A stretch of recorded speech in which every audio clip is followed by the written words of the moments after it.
मतलब कुछ नहीं बोलना बोले सच्चे दरबार की तुम्हें दिखना मैं ठोकर करके बोलना है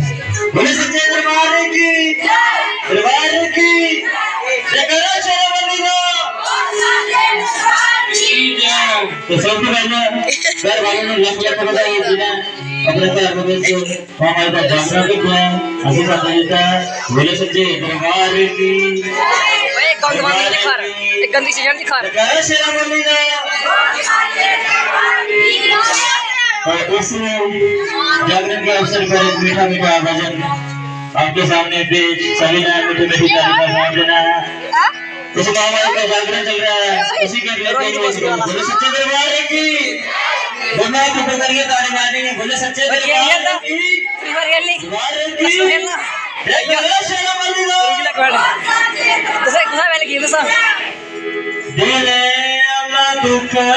जिने तेनू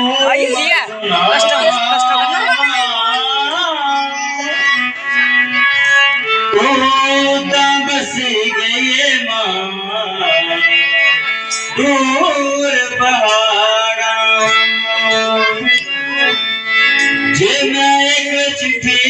अभी तेनू भी भेजा तू बसी गई मां दूर पहाड़ा सच्चे दरबार की दोनों कपड़ों की क्या कहना